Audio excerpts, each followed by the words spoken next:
Hello everyone, कैसे हैं आप सब लोग। उम्मीद करते हैं आप लोग ठीक होंगे, खैर खैरियत से होंगे और हम भी बिल्कुल ठीक हैं। Welcome back to our new vlog.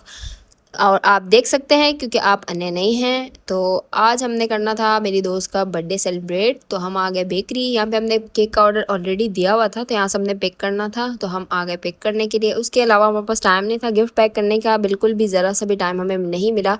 तो जल्दबाजी के चक्कर में हमने सारा सामान उठाया और हम पहुँच गए बेकरी पे। तो पहले हमने इस भाई से रिक्वेस्ट की कि प्लीज़ हमारा गिफ्ट जो है पैक कर दें, लेकिन उन्होंने कहा कि आपने किस तरह से पैक करना है, हमें सीक्वेंस वाइज सेट करके दे दें। फिर ये मेरी दोस्त ने अपना जोहर दिखाए हाथों के और फटाफट से बैग वगैरह रखा और चीज़ें रख के और ख़ुद ही पैक करने लग गई, क्योंकि इससे सब्र नहीं हो रहा था। और उन्होंने कहा कि भाई हमें थोड़ा टाइम लगेगा क्योंकि कस्टमर्स हैं, तो हम उनसे फारिग हो जाए तो फिर हम आपको डील करते हैं। तो इसने कहा जब तक वो करेंगे तो मैं खुद ही कर लेती हूँ। फटाफट से इसने चीज़ें उठाई और बास्केट में रखना शुरू कर दी। बास्केट में 1 बाय 1 ये रखती गई सीक्वेंस वाइज और बहुत ही खूबसूरत लग रही थी जब हमने इसको पैक किया। उसके बाद इसने पैक करना शुरू कर दिया बास्केट को। बास्केट पैक करने के बाद हमारे पास ना तो कोई टेप थी और ना ही कुछ और था, बस जल्दबाजी के चक्कर में हमने उठाया सामान और हम पहुंच गए थे बेकरी। फिर मुझे कहती ये पकड़ लो तुम। उसके बाद हमने यहाँ पे ये रिबन ली हुई थी, हम रिबन तो ले ली थी। उसके बाद हमारे पास सीज़र नहीं थी कि हम रिबन का जो है ना डिज़ाइन बना सकें, लाइन नीचे जो कर्ल्स बन जाते हैं वो, उसके लिए फिर हमने भाई से रिक्वेस्ट की कि आपके पास सीज़र होगी। फिर उनके पास सीज़र उनको भी एट अ टाइम मिल ही नहीं रही थी। तो बहरहाल जैसे तैसे करके उन्होंने भी हमारी थोड़ी बहुत हेल्प कर ही ली। एंड पे उन्होंने देखा कि भाई लड़कियां हैं क्या ही कर लेंगी, तो वो भी फिर हमारे साथ थोड़ी बहुत हेल्प करने लग गए थे। उन्होंने हेल्प की तो इसके बाद हमारा गिफ्ट बहुत ही प्यारा लग रहा था। उसके बाद हमने गिफ्ट उठाया और फिर हम चल पड़े अपनी दोस्त के घर, रवाना हो गया रास्ते में। और ये है सिंध बेकरी, जिसके स्वीट्स और डेज़र्ट बहुत ही अच्छे होते हैं। यहाँ के केक वगैरह भी बहुत अच्छा होता है, आपने देखा होगा। और आप बताएं ये कौन सी जगह पे सिंध बेकरी बनी हुई है।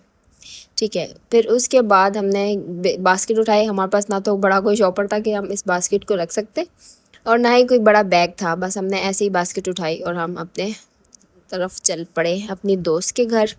रास्ते में उसकी इतनी कॉल्स आ रही थी, इतनी कॉल्स आ रही थी कि कहाँ रह गए हैं, कहाँ रह गए। हमने उनको बताया नहीं था, हमने कहा हम उसको सरप्राइज़ देंगे उसके घर वालों को, तो खैर हमने इन्फॉर्म कर दिया था लेकिन उसको नहीं किया था। फिर हम रास्ते में हमने रक्षा पकड़ा और हम अपने दोस्त के घर रवाना हो गए।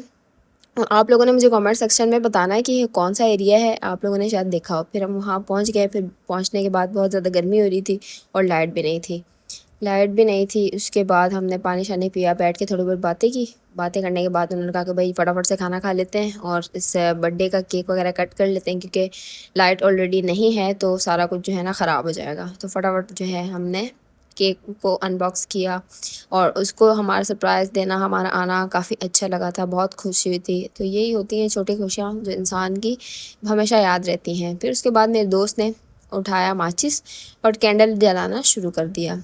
कैंडल जल तो रही नहीं थी, बहुत मुश्किल के बाद कैंडल जली और कैंडल ने भी हमारा प्रोग्राम बढ़ा दिया था, क्योंकि वो एंड टाइम पे जो है ना कैंडल हमारी बेकार थी निकली। और फिर उसके बाद उसको उस गजरे पहनाए उसने, क्योंकि वो ऑलरेडी हम लेकर आए थे बास्केट में, आपने देखे होंगे। फिर गजरे पहनाना उसने शुरू कर दिए उसको, ताकि बहुत खूबसूरत लगे उसके हाथ। और केक हमारा बस कट ही हो ही गया था। फिर हाथ से उठा के खिलाने में इनको बहुत आ रही थी। फिर इन्होंने कहा कि भाई मुझे चाहिए स्पून। फिर स्पून से खिलाएंगे क्योंकि DH की मम्मी डैडी गर्ल्स हैं, खैर है तो नहीं लेकिन बनने की कोशिश बहुत कर रही थी।